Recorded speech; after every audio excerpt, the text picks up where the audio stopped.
I'm Susan Dubois. I'm an endocrinologist and I work for community care health centers, and I support this work. Mary and I have been working together for about 10 years now, working with the Texas Drive family. So I'm glad to be here today.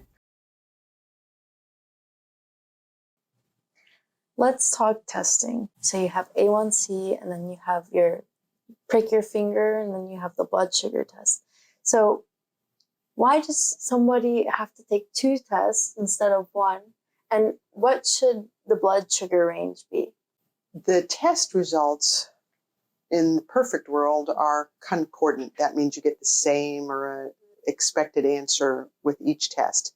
But the world's not perfect. So sometimes you may have a patient that has a slightly elevated fasting blood sugar, but they don't have diabetes.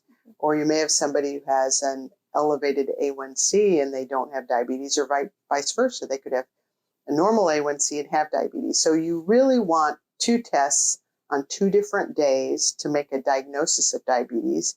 And a point of care test cannot be one of those tests. It needs to be performed in a laboratory. That's a great screening test. But if you have an abnormal screening test, then you're going to go back to your doctor and get a diagnostic test in the laboratory. So that's the short answer. The other thing is the A1C test is based on glycosylated hemoglobin A1 in the blood. And if there is increased or decreased blood turnover, that test might not be exactly accurate. So we want to double check. I mean, a diagnosis of diabetes is a pretty serious thing. Yes. And it has, when I give somebody that news, it's always life-changing. Right. So we want to be sure. Right. Okay. And would you say there's an advantage to taking A1C over using a point of care device or getting your blood sugar test? The A1C is the test that's been used for decades now to look at complications. And so the most data on what happens to people with diabetes and their control comes from A1C data. Mm-hmm. So we need to pay attention to that. On the other hand, A1C, as I said, in some participants is not a great test. If you have anemia, if you have chronic kidney disease, it may not be a perfect test. So I think you need both types of information. And if they match, we're feeling good. If they don't match, and the word I use for that is discordant. So the A1C suggests one thing and the finger stick suggests another. That's a great case for using a continuous glucose monitor. So those are monitors that sit on top of the skin with a little filament under the skin, and they can be worn on the arm or on the abdomen. And they measure the patient's blood sugar from every 1 to 5 minutes throughout the day and night, and they will calculate what the A1C would be expected to be. Mm-hmm. We call that the glucose management indicator, or GMI. And they also look at what we call time in range, which is the new metric that specialists are looking at. Low blood sugar can be stress on the body, in particular the cardiovascular system, and high blood sugar leads to complications. So we want to eliminate both of those and have more time in range. So those are the ways that we monitor sugar these days. So through a patient's finger stick, through a continuous glucose monitor, and through the A1C. So that the ranges for those depend on your age and your risk for cardiovascular disease. But we never want severely low blood sugar, which is anything that requires another person to rescue you from low blood sugar. So you're too weak to go to the refrigerator and get something to drink or eat. Anything that alters your level of consciousness, you become confused or unable to help yourself.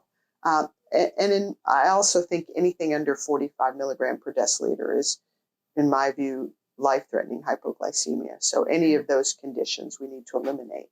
Okay. And so you talked about the blood glucose monitor. It's nice because it does both tests essentially for you. Can anyone have a glucose monitor, or do you have to have high blood sugar and A1C? Depends on your insurance payer. Okay.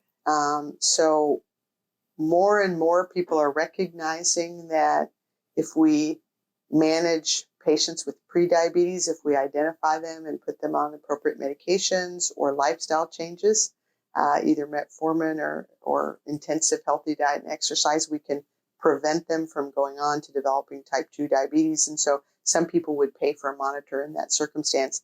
Generally speaking, Medicare and Medicaid only pay if you have a diagnosis of diabetes, and Medicare will only pay for one test strip a day on the glucometer if you are not on insulin, and they'll pay for 3 test strips a day if you are on insulin.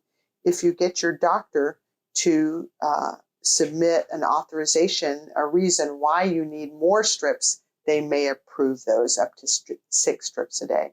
But there has to be, it's not easy. Your doctor has to do extra authorization to get those. Most commercial insurances will pay for about 4 test strips a day. Now, the continuous glucose monitor, which I think are a great tool for anybody who's watching their blood sugar, whether they have prediabetes or diabetes, they can be really helpful. But those are paid for by most commercial insurance if you have a diagnosis of diabetes. Some payers, including Medicare, require that you be on insulin injections to get those. So the strongest data for effectiveness of these comes in patients who take 3 or more shots a day. So they're taking mealtime insulin.